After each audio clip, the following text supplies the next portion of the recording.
Hey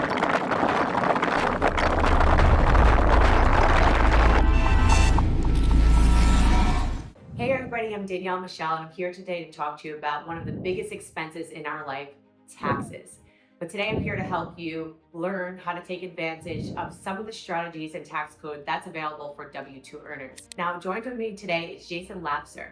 Jason is a top CPA. He's a strategist. He's been doing this for many years, and he's a partner at Oro Tax Advisors. Today, Jason's going to jump in and tell us a little bit about some of the strategies and things that W-2 earners can take advantage of. Jason, why don't you jump in and introduce yourself? Yeah, hey everybody. My name's Jason Lafser. Like Danielle said, I'm a CPA. I've been a CPA for about 15 years and been in the tax game for well over 20 years, and really working primarily with business owners and W-2 employees as well. And I think one of the things that a lot of people that are W-2 only forget about is there are strategies that you can take advantage of even if you don't have a business. So, Jason, if these people here today are listening and you're a W-2 earner out there and you're thinking, I don't own a business or a rental property, why should I be paying attention to tax planning? What do you have to say to them? Yeah, I mean, you mentioned it. It's going to be one of your biggest expenses that you have throughout the year. And I think a lot of times people forget about that because as a W-2 earner,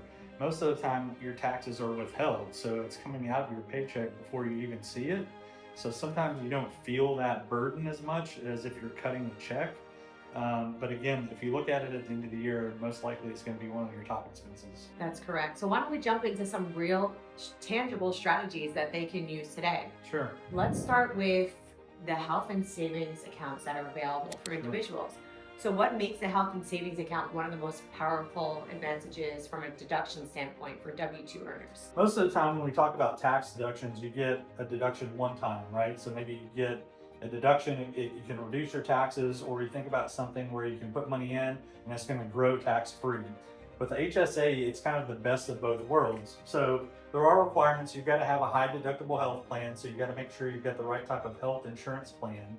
But for anything that you contribute to the health savings account, one, you get a deduction, which is always good. So the deduction comes off of your current year taxable income, which will reduce the income tax that you pay in the current year. The second benefit is that it's going to grow tax-free. So it's going into an account, and as long as it stays in the account, which you can invest in, traditional things. It can be a traditional bank account, which is not going to earn you a lot of money. You can invest in traditional things like mutual funds or whatever. You can also self-direct these health savings accounts. So if you want to invest in real estate, crypto, any type of alternative. And then the third is that when you take the money out, it's also non-taxable, assuming that you use it for medical expenses. So it's really what we call the triple benefit. Again, you don't just get the deduction when it goes in, you don't just get tax-free growth while it's growing, and you don't just get to take it out when it at the end tax-free. You get the benefit of all three. It's wild because there's a misconception with the name health savings account. People associate it with an FSA and an HSA. Yeah. So they get that very confused. And Yep. we see that a lot when doing advisory. But you can, like you mentioned, you can invest in crypto and other things, and you can actually grow your money in a health savings account versus an FSA, which is more limited. And I think there's advanced strategies that go along with these health savings accounts. A lot of times people will put money in and then they'll immediately use it for medical expenses. That's the purpose of it, right? It's to pay for medical expenses. But to the extent that you can, leave the money in there and invest it and let it grow and pay for those other medical expenses maybe out of pocket, you can keep those receipts. And then when you're ready to take the money out after it's grown for 10, 15, however many years, you can reimburse yourself at a later date for those expenses that you paid out of pocket earlier on. So the real strategy is not only getting this deduction, letting it grow, but leaving the money in there and investing it. Okay, while we're on the topic from health savings account, let's jump over to traditional Roth accounts, traditional IRAs and Roth accounts. Sure. What is the difference? We hear about all these different types of IRAs, and there's, again, this is another thing like an FSA and an HSA where there's some confusion on if you contribute to an IRA, what happens in a traditional sense versus what happens to a Roth. Yep. Yeah, it's very similar. One of the things we get a lot of questions about, and the easiest way to think about it is pre-tax versus post-tax. So the traditional IRA is going to be more in the pre-tax realm, meaning that there's certain limitations on how much income you have or whatever. But just think about, and most times you can make a contribution to a traditional IRA and get a tax deduction for it. So that money's going to go in pre-tax. You get a tax deduction for it, and then it's going to grow tax deferred, and you'll pay tax on that whenever you take it out. Now, let's talk about family planning. So, there's different opportunities when it comes to people that have children or that want to have children in the future. I've heard of 529s, right? We hear that a lot, and that's frequent where, from a state standpoint, from contributions. Sure. And then there's also Roth accounts that you can set up for your children. Yep. So, can you explain each of those and what the differences are between the 529 accounts versus a child Roth account? Sure. Yeah, and I didn't even really hit on the Roth previously. You know, the Roth, like we said, traditional is going to be pre-tax. The Roth is going to be post-tax. So again, you put money in a Roth, you're not going to get a tax deduction for that, but it's going to grow tax-free. And when you take the money out, it's going to be tax-free as well. So ideally, if you can get into a Roth, you want to do that because again, the money's going to grow tax-free forever. Whereas with the traditional, even though you're getting the deduction currently, it is going to be tax deferred, meaning you'll pay tax later. Now with the 529, you know, we get that question a lot on, you know, hey, should I be contributing to the 529 or should I set up a Roth for my child?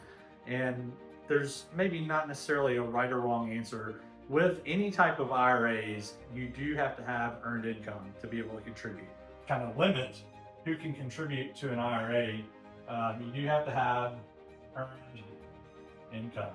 And this is going to be true for either a traditional IRA or a Roth IRA. With a 529, it's not going to be based on any type of earned income. So, for instance, if you've got a child that maybe is not working yet, the 529 may be the only option because they're not going to have any type of earned income. And they do have earned income, then they can contribute to an IRA up to the extent of their earned income. So, we've been talking about IRAs and different investment accounts as well and how you can utilize them.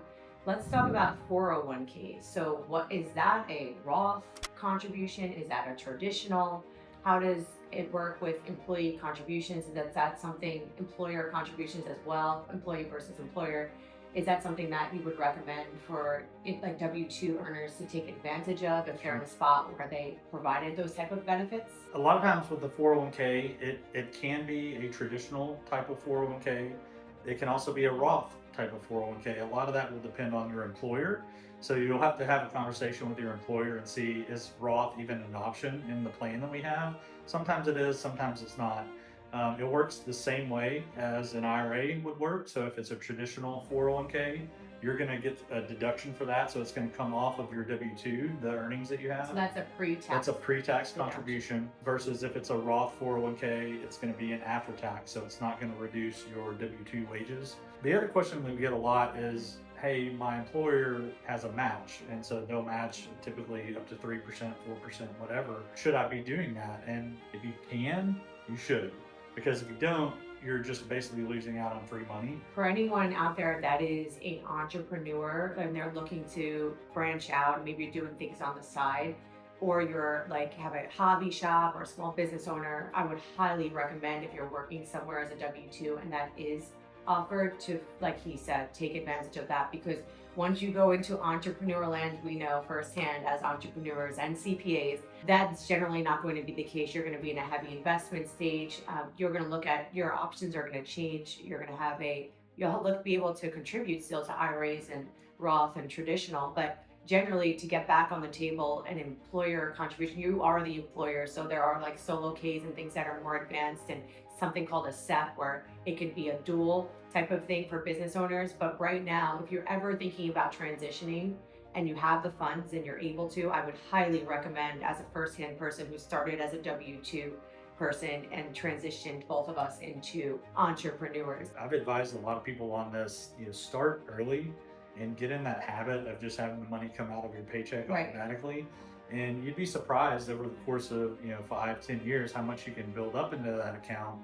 There's a lot of advanced strategies that you can use that 401k money for to help fund those businesses. So now, what about real estate? Because if we're not real estate investors yet, or maybe some of us have our first investment property or are interested in potentially flipping or investing or partnering with others, is real estate something that individuals as W-2 owners could take advantage of? And if so, how does that work? real estate has some of the best tax benefits. And there's obviously requirements that go along with anything from a tax standpoint, but this is something too, I think we talk to a lot of clients and they don't really realize like having a rental property is a business, and it really is. If you're working a full-time W-2 job and you have a rental property, in most cases that's going to be considered passive income or passive loss, depending on if it's an income or loss. What's going to happen there is that if you have a passive loss that's generated from the property, you're not going to be able to use that to offset your W-2 income. That's just the IRS rule. They won't let you do that.